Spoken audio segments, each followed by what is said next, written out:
ഇന്ന് നമുക്കൊരു beef roast ഉണ്ടാക്കിയാലോ? അപ്പോൾ നമ്മൾ കഴുകി വെച്ചിരിക്കുന്ന ബീഫാണിത്. ഇതിലേക്ക് ചേർക്കാനുള്ള സവോള, ഇഞ്ചിയും വെളുത്തുള്ളി എല്ലാം നമ്മൾ വഴറ്റിയെടുക്കണം.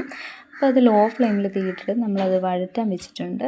നല്ല രീതിയിലൊന്ന് ജസ്റ്റ് ഇളക്കി കൊടുക്കുക. അതിനുശേഷം ഒന്ന് വഴന്ന് വരുമ്പോഴത്തേക്കും അതിലേക്ക് ചേർക്കാനുള്ള മസാലകളെല്ലാം ചേർത്ത് കൊടുക്കുക. അതായത് മീറ്റ് മസാല, മുളക് പൊടി, മഞ്ഞൾപ്പൊടി, അങ്ങനെയുള്ള മസാലപ്പൊടികളെല്ലാം ഇട്ട് കൊടുക്കുക. കുരുമുളക് പൊടി ഉണ്ടെങ്കിൽ അതും നല്ലതാണ്, നല്ല ടേസ്റ്റ് ആയിരിക്കും ഇത്. അതെല്ലാം വഴറ്റി നല്ല ജസ്റ്റ് കളർ മാറുന്ന വരെ ഒന്ന് വഴറ്റി കൊടുക്കുക. അത് കഴിഞ്ഞ് നമ്മൾ ബീഫ് അതിലേക്ക് ഇടുക. നമ്മൾ വെള്ളം ഒന്നും ചേർക്കരുത്. ഇപ്പം ബീഫ് ചേർത്തതിന് ശേഷം നല്ലപോലെ മസാല ഒന്ന് തേച്ച് പിടിപ്പിക്കുക. അതിനുശേഷം നമ്മളൊന്ന് ജസ്റ്റ് അടച്ച് വെക്കുക. ബീഫിനുള്ളിലെ വെള്ളം തന്നെ അതിലേക്ക് ഇറങ്ങി വരുന്നുണ്ട്. ചെറിയ തീയിൽ വേണം നമ്മളതെല്ലാം ഒന്ന് വെക്കാൻ വേണ്ടിയിട്ട്. ഇപ്പം അതിനകത്തേക്കൊന്നും നമ്മൾ വെള്ളം ഒഴിച്ച് കൊടുക്കത്തില്ല. അപ്പം ഞാൻ അതിൽ ചെറിയ തീയിൽ ബീഫ് ഒന്ന് അടച്ച് വെച്ചിട്ടുണ്ടായിരുന്നു. ഇപ്പോൾ അതിൽ ബീഫിലെ വെള്ളമെല്ലാം ഇറങ്ങി അന്ന് ജസ്റ്റ് തീയിൽ വെന്ത് വന്നിട്ടുണ്ട്.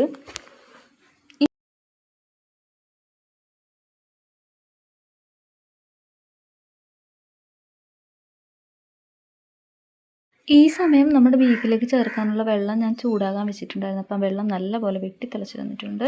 ഇനി നമ്മൾ ജസ്റ്റ് ബീഫൊന്ന് ഇളക്കിയതിന് ശേഷം അതിനകത്തേക്ക് ചൂടുവെള്ളം ഒഴിച്ചു കൊടുക്കാം.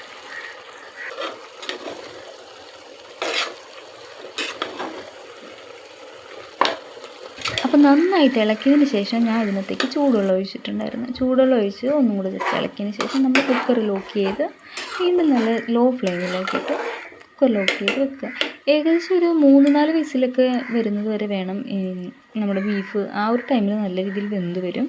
അതിന് ശേഷം വേണം നമുക്കിത് റോസ്റ്റ് ചെയ്യാനുള്ള കാര്യങ്ങളൊക്കെ ചെയ്യാൻ.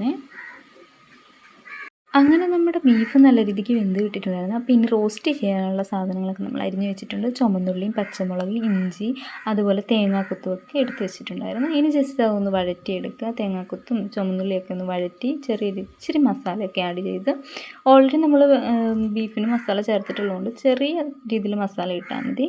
കുരുമുളക് പൊടിയൊക്കെ ആഡ് ചെയ്തിട്ട് നമ്മൾ ഈ ബീഫ് അതിലേക്ക് എടുത്ത് വയ്ക്കുക. ഇനി അത് നല്ല രീതിയിൽ ഒന്ന് വറ്റി വരണ്ട് വരുന്നവരെ നമ്മൾ തീ ലോ ആക്കി വെച്ചിട്ട് ഇളക്കി കൊടുത്തുകൊണ്ടിരിക്കും.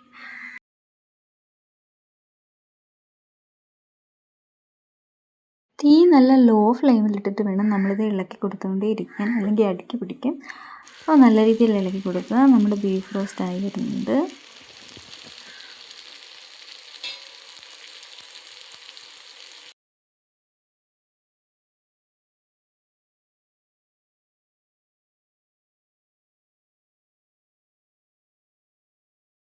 അങ്ങനെ നമ്മുടെ ബീഫ് റോസ്റ്റ് റെഡി ആയിട്ടുണ്ട്.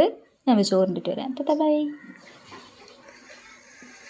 വീഡിയോ ഇഷ്ടപ്പെട്ടെങ്കിൽ എല്ലാവരും ഒന്ന് ലൈക്ക് ചെയ്യണേ. Thank you.